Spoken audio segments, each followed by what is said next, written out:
Sa laban ng buhay, hindi sapat ang husay at determinasyon.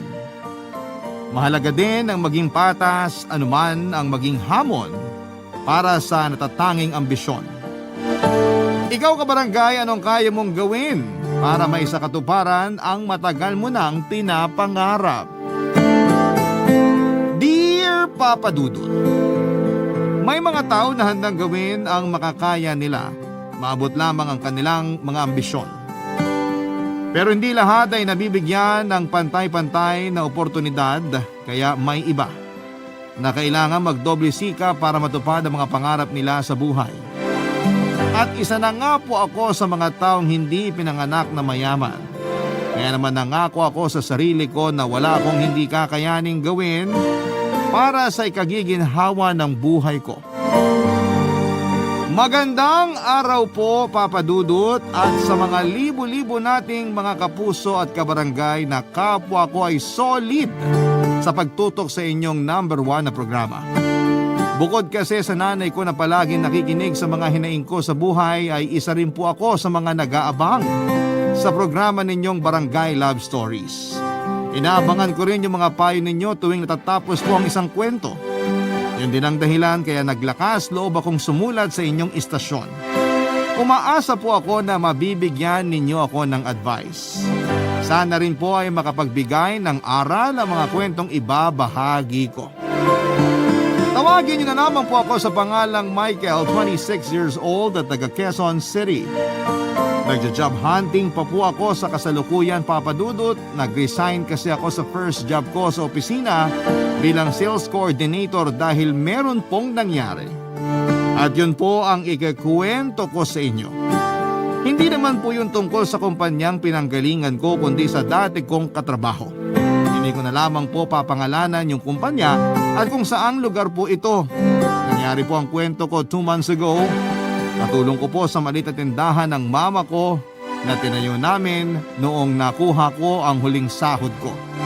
Doon po namin kinukuha yung panggastos namin sa araw-araw at pambayad na rin sa iba't ibang mga bills. Hindi naman po ako nagmamadaling makahanap ng panibagong trabaho at ang target ko sana ay work from home para naaalalayan ko pa rin ng mama ko.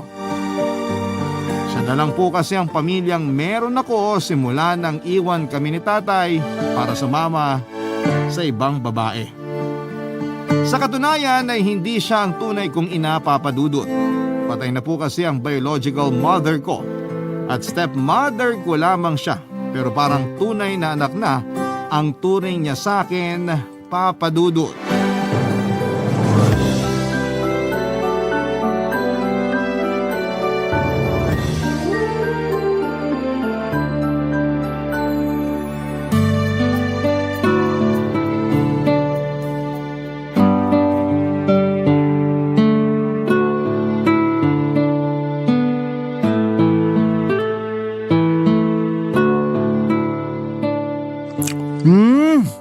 Sarap naman itong ulam. Nak, kain ka lang ha. Opo, ma. Dami ko nga po nakain eh. Gusto ko kasi mabusog ka. Unang araw mo ngayon sa trabaho kaya dapat may lakas ka. Hindi ka dapat lalamya-lamya para di ka pagalitan doon. Ma naman. Parang bigla po tuloy ako natakot. At saan ka naman natatakot? Doon po sa sinabi nyo. Paano kung pagalitan nga ako kasi lalamya-lamya ako sa trabaho? Kaya nga, kumain ka. Kung hindi ka gutom, mabilis ka makakapag-isip. Magiging listo ka, hindi ka mapapagalitan. Tsaka, kabago-bago mo pa lang, pagagalitan ka na. Sobrang sama naman ang ugali nila noon. Di naman po yun maiiwasan kapag nagtrabaho ka na sa opisina. Kahit baguhan ka pa lang, mabilis ka na dapat pumick up para di ka magkaroon ng image na mabagal at tatanga-tanga. Uy, sobra naman sa tatanga-tanga. Siyempre tuturuan ka pa lang naman doon. Wala namang sanggol na kakapanganak pa lang tapos marunong na agad maglakad. Kaya nga po pagsisikapan kong matuto ng mabilis. Kung kailangan ko mag-overtime para pag-aralan yung mga ginagawa ng mga kasamahan ko, gagawin ko. Gusto ko pong maregular, ma. Para magkaroon na rin tayo ng benepisyong pabigas nila kada buwan. Talaga? May pabigas sila? Opo, kalahating kaban po kada regular na empleyado. Nabasa ko sa kontrata na pinirmahan ko. At sinabi rin naman ng HR nung interview. Kaya nga natuwa ako kasi malaking tulong din po yun sa atin, ma. Sa bagay, Sa mahal ba naman ang bigas ngayon sa palengke, malaking tulong na talaga yung pabigas na yan sa opisina nyo. Kaya galingan mo, nak. Ipakita mo sa kanila na kayang-kaya mong sumabay kahit baguhan ka pa lang. Salamat ma. Pero kabado pa rin po ako eh. Oh, bakit ka naman kinakabahan? Kasi baka pumalpak ako. Kung papalpa ka man, siguraduhin mong makakabawi ka sa susunod. Huwag mo lang susukuan yung ginagawa mo. Magbubunga rin yan ng matamis sa dulo. Salamat sa mga payo mo ma. Walang anuman, nak. Hayaan mong pagaanin kong loob mo pag kinakabahan ka at pag pinagdududahan mo yung sarili mo. Hindi ko po kasi mapigilan kasi di rin naman ako matalino. Sakto lang. Ano bang pinagsasasabi mo? Nagsasabi lang naman po ako ng totoo. Wala po akong mga special awards nung nag-aaral ako, di ba?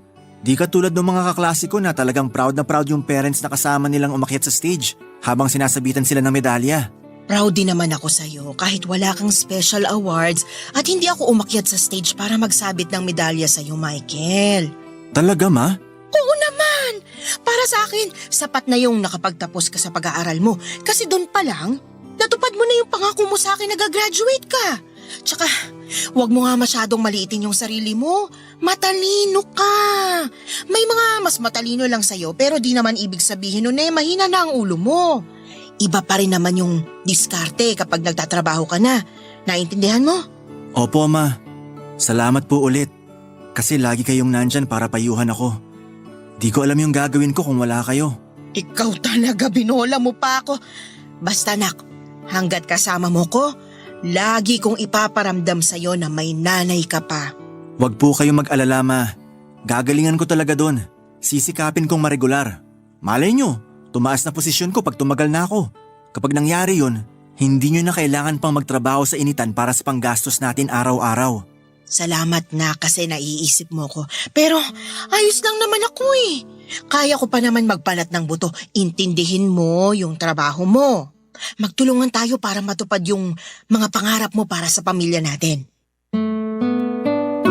Malaki po ang respeto at pagmamahal ko kay Mama Papa Dudut. Lagi niya kasing sinasabi na kahit na hindi ako nanggaling sa sinapupunan niya, galing naman ako sa puso niya. Nagkakilala sila ng papa ko noong 8 taong gulang ako.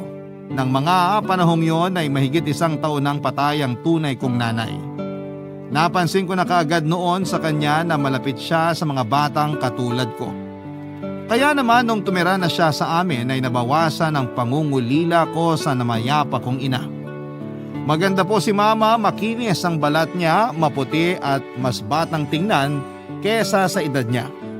Kahit na umabot na siya sa edad niyang 50, ay hindi pa rin masyadong nagbago ang itsura niya. Pero noong lagi na siyang babad sa init habang nagtitinda ng street foods, ay medyo nangitim at ngumaspang na ang kanyang balat. Ang pagtitinda ni Mama ang bumuhay sa aming dalawa noong iniwan kami ng tatay ko pagkalipas ng 2 taon na magkakasama kami sa isang bubong. Para sa akin ay napaka walang kwenta niyang lalaki dahil nagawa pa niyang ipagpalit kami sa ibang pamilya. Hindi ko alam kung ano ang dahilan niya pero siguro kahit na ano pang mangyari ay hindi ko makakalimutan ang ginawa niya. Hindi lang siya nakontento at naging mas mapaghanap pa nung hindi siya mabigyan ni Mama ng anak. Matapos kasing magpa-check up noon, nalaman namin na baog pala si Mama. Simula noon ay iginapang na ni Mama ang pag-aaral ko hanggang makapagtapos ako ng kolehiyo sa kursong Business Administration. Hindi naman po ako matalino, kumbaga average student lamang. Pero may mataas akong pangarap. At yung pinakauna sa lahat ay ang mabigyan na maginhawang buhay ang nanay ko. Pero sa buhay na puno ng kompetisyon, hindi sapat ang diploma para makahanap ng matinong trabaho na may mataas na sweldo. Kaya nga masaya na ako noong natanggap ako sa isang kumpanya at nagsimulang magtrabaho. Pero dahil ordinaryong empleyado lang ako, naghangad po ako na umangat sa posisyon ko. Pero na-realize ko na hindi rin pala ganon kadaling makaakyat sa corporate ladder, lalo na kung wala ka pang napapatunayan. Malaking bagay din pala pag may pagkasipsip ka sa mga boss para mag-level up ka naman. At doon na nga po ako nakahanap ng oportunidad noong maging malapit kami sa isa't isa ng bisor kong si Madam Betty o mas kilala sa tawag na Madam Papa Dudut.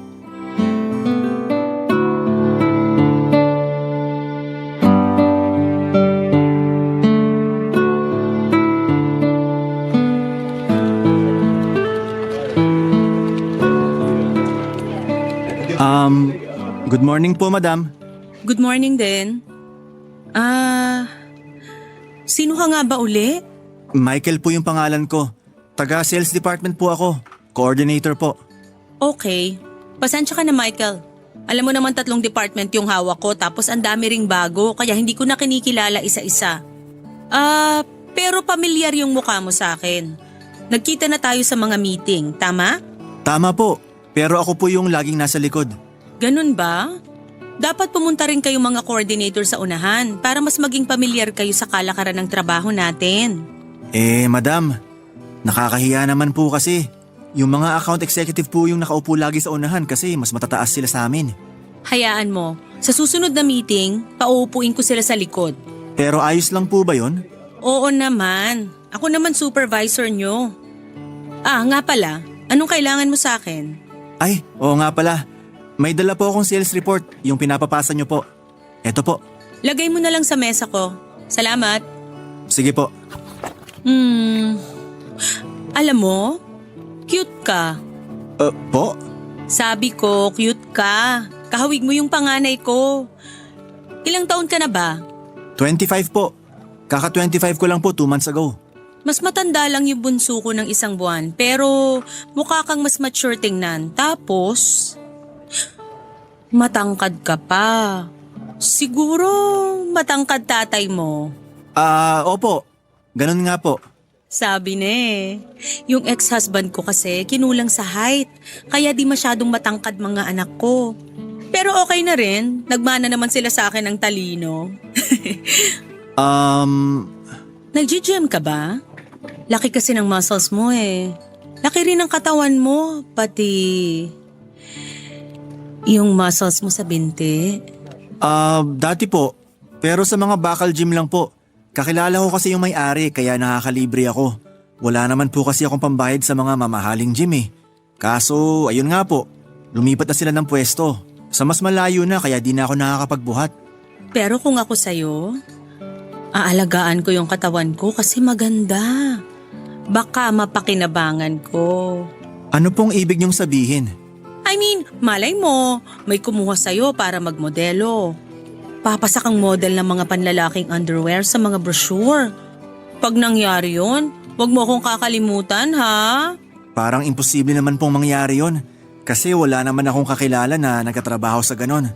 Tsaka bihira lang naman po akong lumabas pagkatapos ng trabaho. Kailangan ko po kasing tulungan yung mama ko sa mga paninda niyang fishball at mangga. Hindi lang pala maganda katawan mo.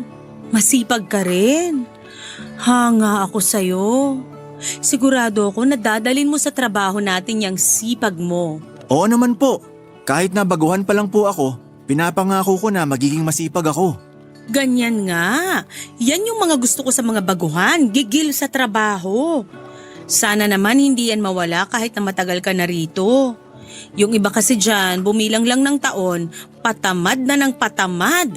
Kaya hindi umaasenso. Hindi ko nakikitaan ng potensyal para i-promote sa mas mataas na posisyon. Kaya ikaw, Michael, ayusin mo. Para pag natuwa ako, pwede kong ilakad sa management natin yung promotion mo. Pwede po akong ma-promote kahit baguhan pa lang ako? Oo naman. Dito sa kumpanyang to, pantay-pantay tayo. Walang lamangan. Kahit baguhan ka pa lang. Sa edad na 49, isa lang ang masasabi ko kay Madam. Hot Mama. May 2 na siyang anak na halos kaedad ko lamang din pero hiwalay na siya sa asawa. Yon ang narinig ko sa mga kumakalat na kwento sa opisina namin tungkol sa kanya. Matagal na rin siya sa posisyon niya bilang supervisor, mahigit 30 years na rin. Bukod sa pagiging matalino ay sexy din siya, Papa Dudut. Maraming kalalakihan sa production at sa floor namin ang halos maglaway na sa kanya. Pero bibihira lang siyang gumiti at makihalubilo sa mga subordinate niya, Papa Dudut. Sa Sabi ng ibang empleyado roon ay wala pang nakakahuli sa kiliti ni Madam. Pero may usap-usapan din na mahilig siya sa bata at may naging karelasyon na sa mga tauhan niya ng palihim. Hindi naman yon napatunayan. Umalis na rin yung lalaking sangkot doon. Siguro ay para na rin makaiwas sa gulo at kung ano pang mga issue. Pero hindi ko po yun masyadong inintindi dahil aminado akong nahulog na ako sa pagiging sweet sa akin ni Madam Betty. Pakiramdam ko ay mag-inang nag-aalaga sa akin. May inang nag-aalaga sa akin sa pinagtatrabahuhan ko.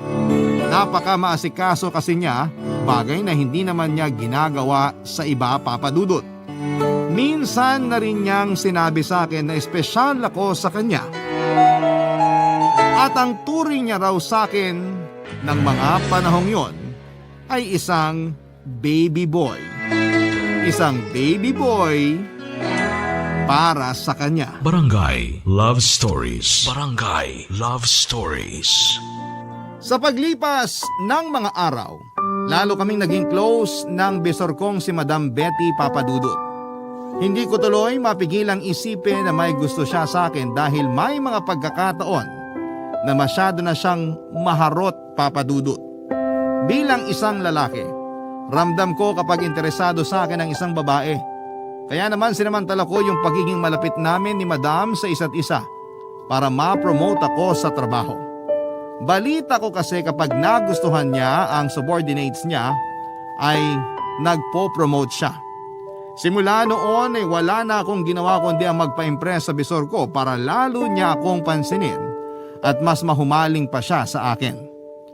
Kinabisado ko pa yung paborito niyang kape at pili talaga akong nagtatabi sa allowance ko para may pambili ako noon sa mamahaling coffee shop na lagi niyang ino-orderan. Dinadala ko yon sa opisina niya at sinasamahan pa ng note kung saan ay laging sinasabi ko kung gaano siya kaganda. Nasundan pa yon ng mga malalanding mensahe na sa tingin ko ay nagustuhan naman niya. Pero noong araw, nabigla na lang niya akong pinatawag sa opisina niya ay kinabahan ako ng husto, Papa Dudut.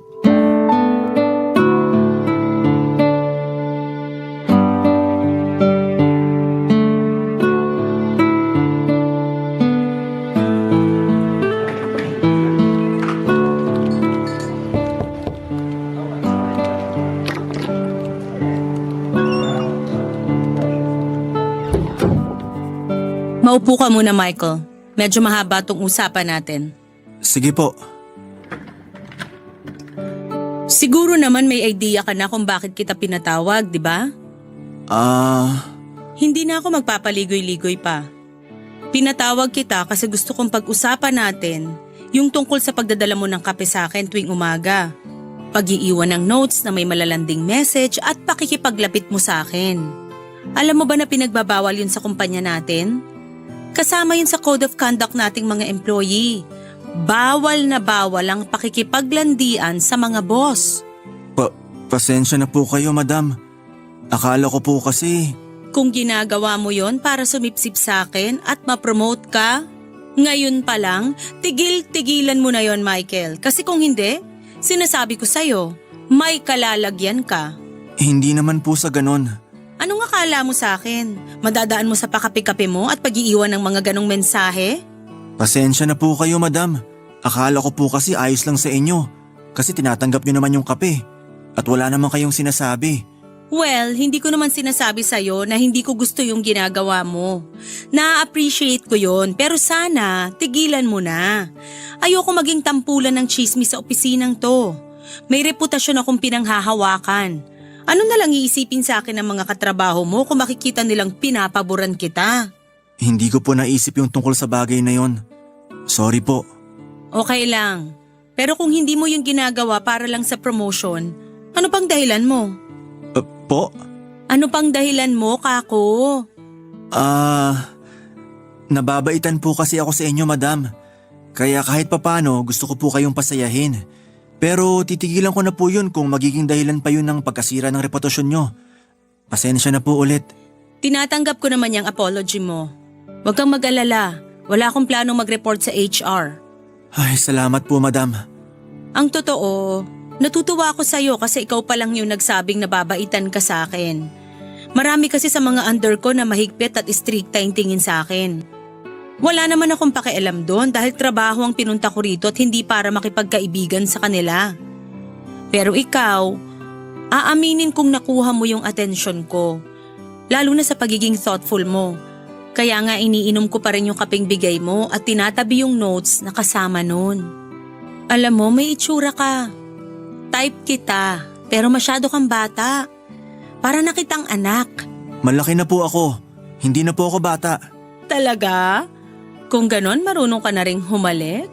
Wala pa kasi ako nagiging girlfriend kaya… Talaga? Ibig sabihin, virgin pa yung mga labi mo? Ganun na nga po. Tulad ng sinasabi ko, type kita. Pero hindi tayo pwedeng maglandian dito sa loob ng opisina. Kung gusto mo, mai-offer ako sa'yo. Ano po yun? Pumayag kang lumabas kasama ko.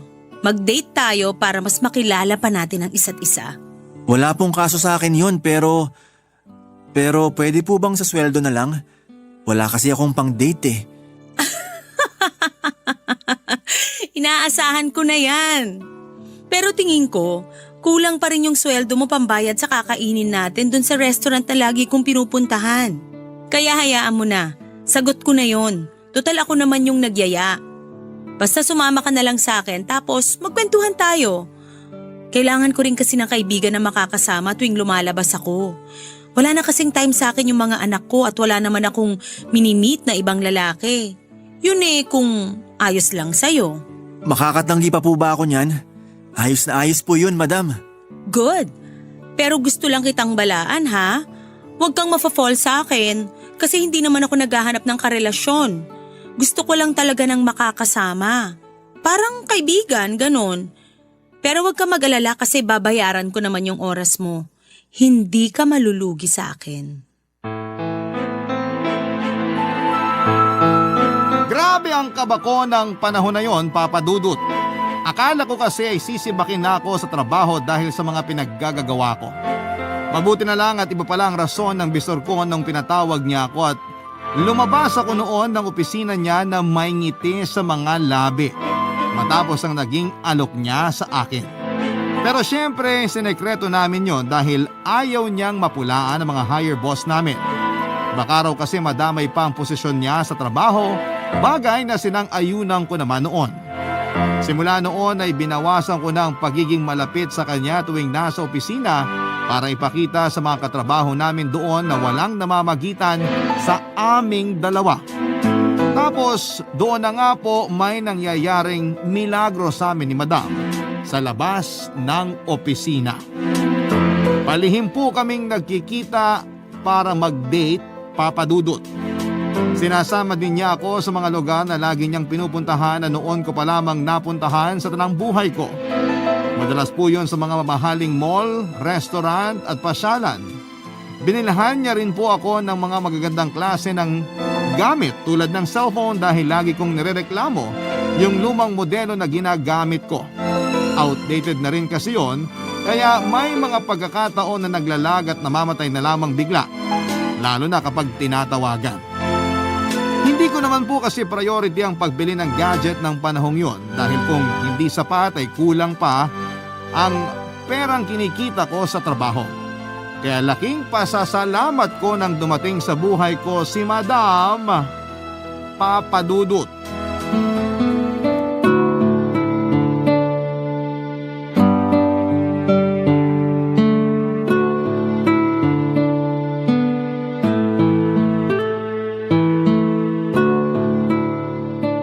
Ma, tingnan nyo!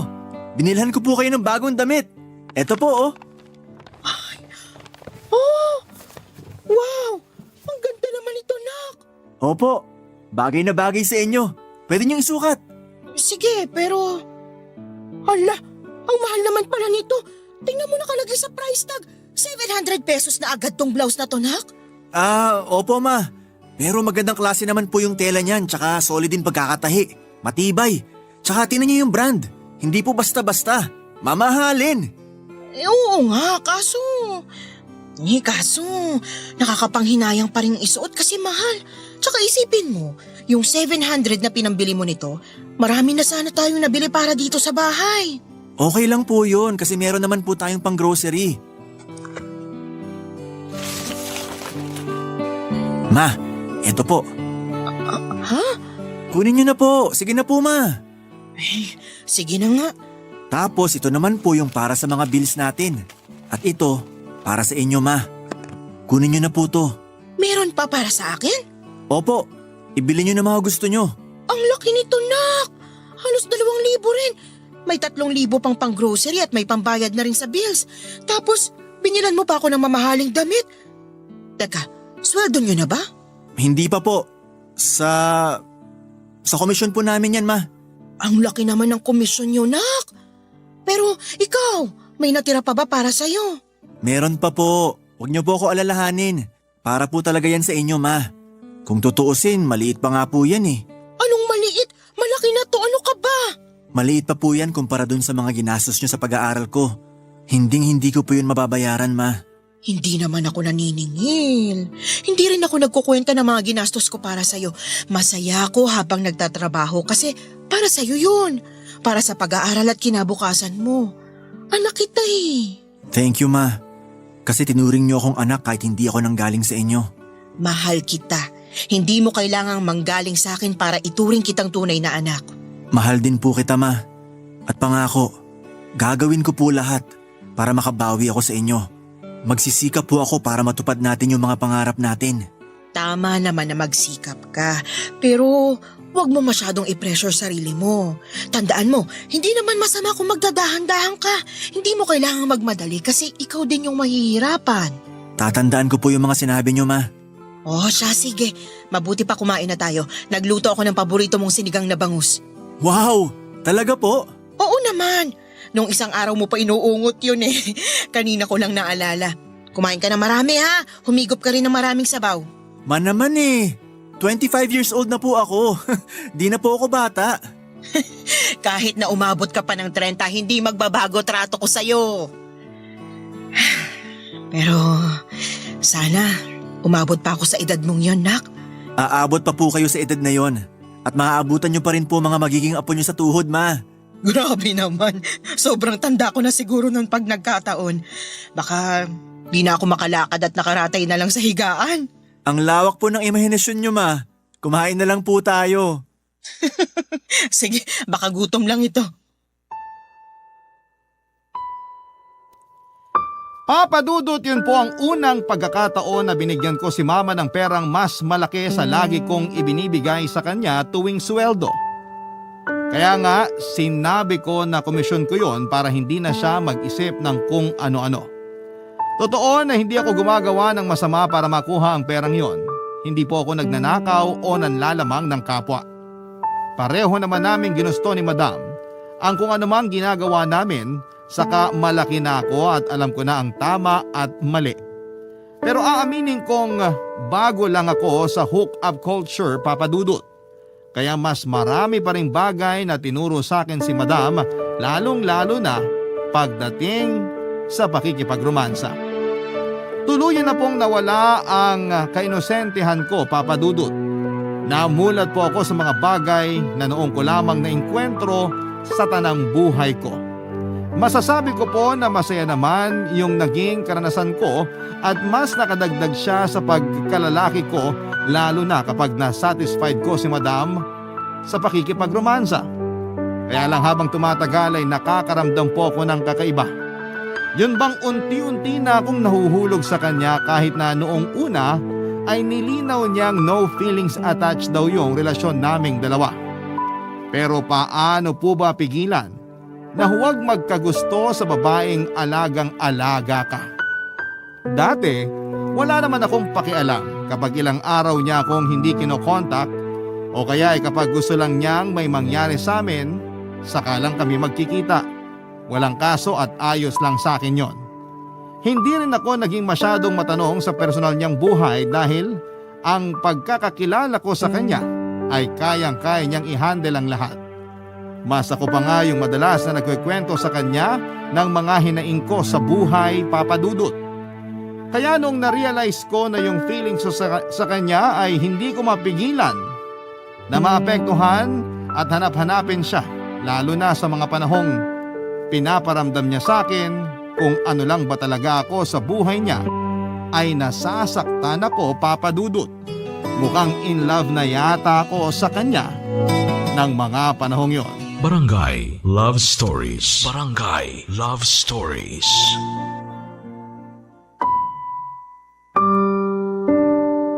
Papa Dudut, sinubukan kong baliwalain ang nararamdaman ko para sa bisor ko dahil akala ko ay hindi pa naman yon gaanong kaseryoso at pwede ring mawala. Pero hindi po ganon ang nangyari dahil mas lalo pang lumalim yon. Umabot na yon sa puntong pinagseselosan ko na rin ang simpleng interaksyon niya sa mga kaopisina namin.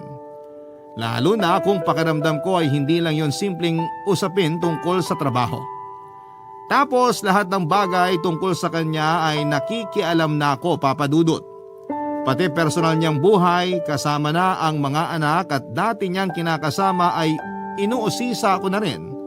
Kaya madalas na niya akong kinakainisan. Simula noon ay naging malamig na po ang pakikitungo sa akin ni Madam.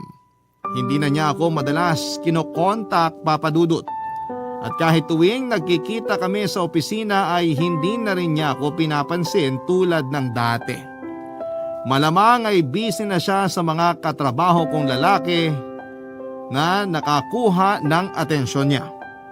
Hindi ko mapigilang magdamdam dahil sa mga nangyari, napaka-unfair kasi na parang basura na ang turing niya sa akin matapos niya akong gamitin at pakinabangan. Kaya nga isang araw ay hindi na ako nakatiis at kinumpronta ko na siya, Papa Dudut.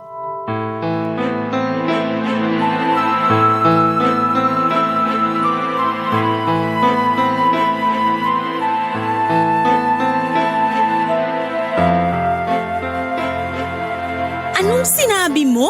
Sabi ko mahal kita. Anong mahal? Pwede ba? Huwag mo nga akong pinaglululoko? Hindi naman kita niloloko. Totoo yung sinabi ko. Mahal na kita, Betty.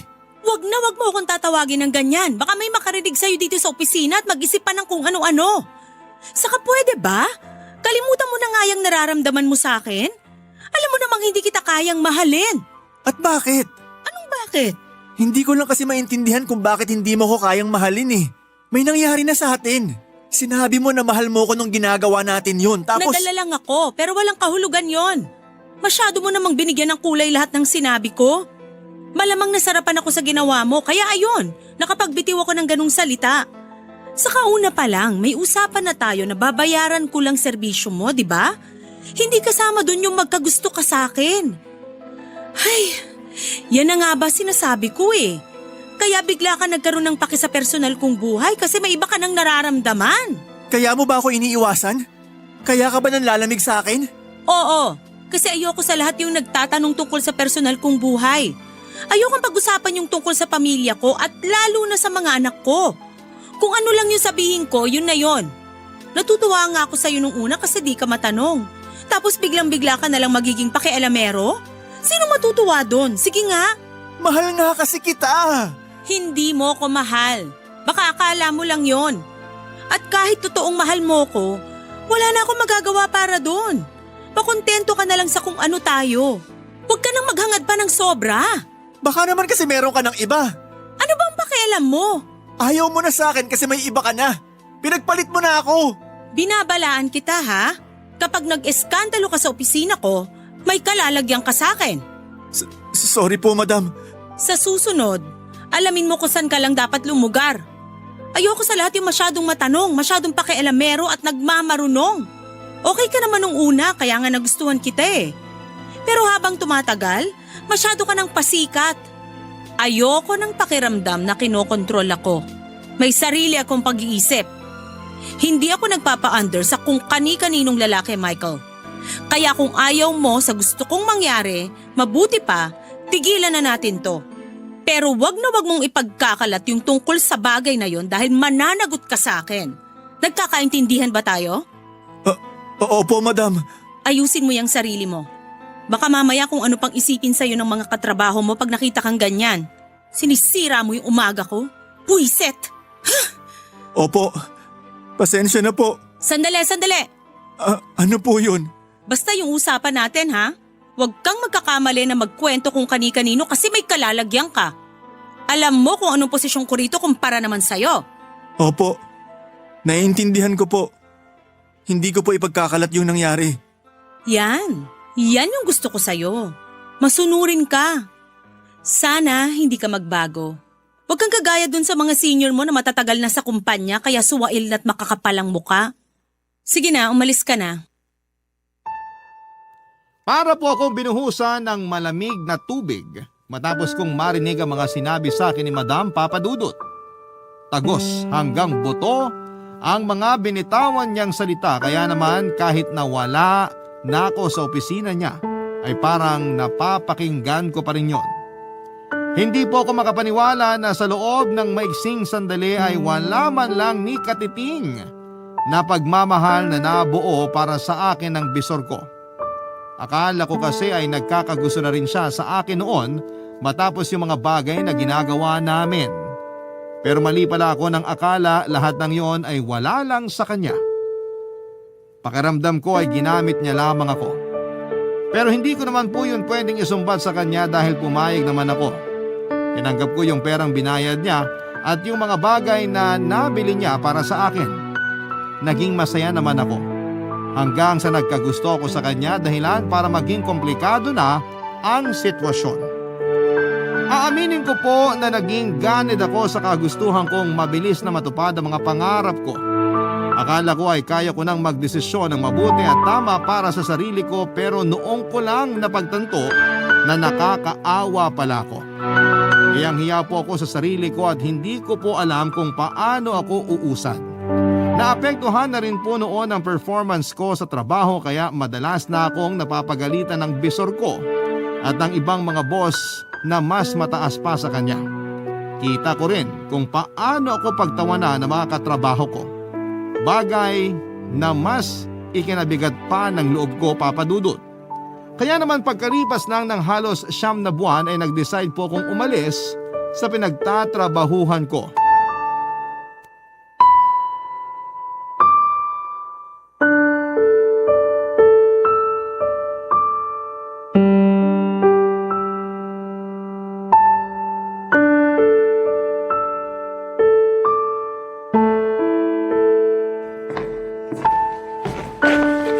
Nak, may sakit ka ba?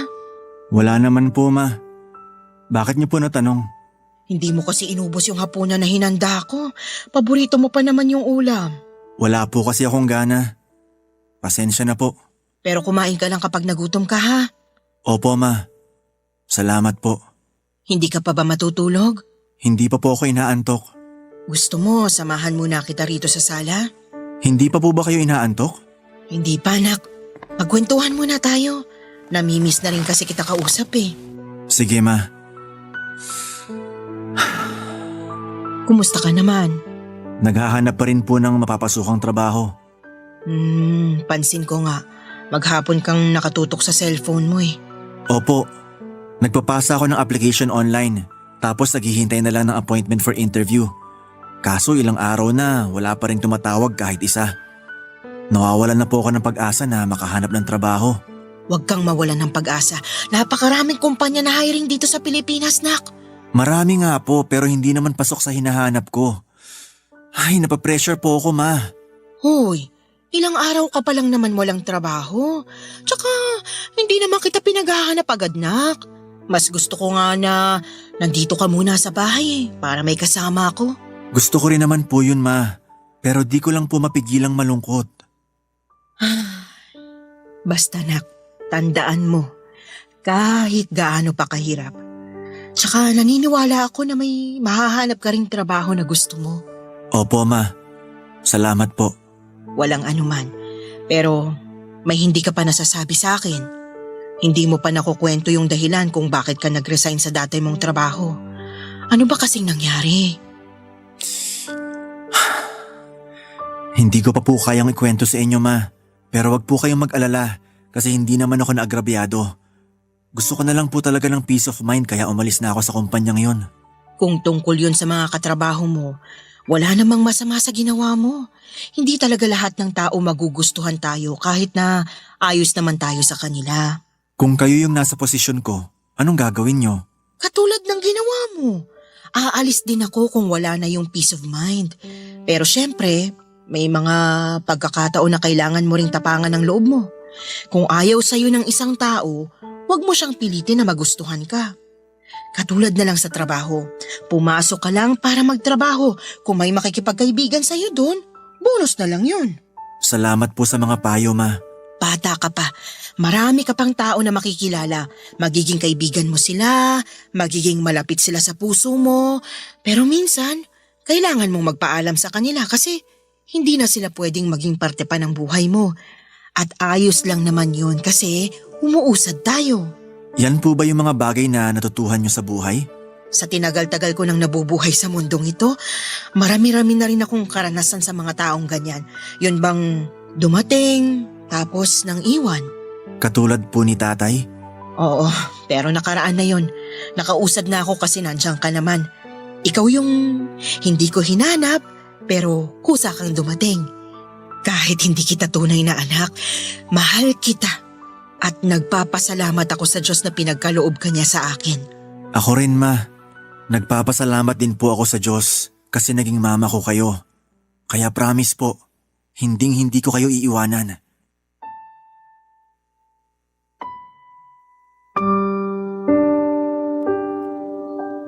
Papa Dudut, malaking bagay po na kasama ko ang mama ko sa bawat sandali ng buhay ko. Marami kasi siyang payo na tumatak sa isipan ko na nagagamit ko sa mga sitwasyon tulad ng pinagdaanan ko. Kahit na hindi ako perpektong anak at marami akong maling desisyon sa buhay, ay hindi pa rin ako pinabayaan ng Diyos na malugmok sa isang sitwasyon na magpapahirap sa akin ng sobra. Sa kasalukuyan ay masaya po akong tumutulong kay mama sa munti naming tindahan, Papa Dudut. Masasabi ko rin na mas maluwag na yung buhay namin kesa dati at masaya na rin po ako dahil hindi na kailangan ni mama na magtinda sa labas. Marami po ako na-realize sa buhay. Isa na doon yung kapag may mga bagay tayong gusto, pagsikapan nating makamit yon. Pero huwag tayong magmadali para maiwasan ang mga pagkakamali na maaari nating pagsisihan sa bandang huli. Hanggang dito na lamang po ang kwento ko, Papa Dudut. Maraming salamat po sakaling mapili po ninyong i-ere ang istorya ng buhay ko. Sana nga po ikinapulutan po ito ng aral at ng inspirasyon ng mga kabarangay natin. God bless and more power sa Barangay Love Stories. Ang inyong forever kapuso at kabarangay, Michael. Nagustuhan ng iyong napakinggan? Ituloy yan via live stream sa www.gmanetwork.com/radio. Barangay LS 97.1 Forever.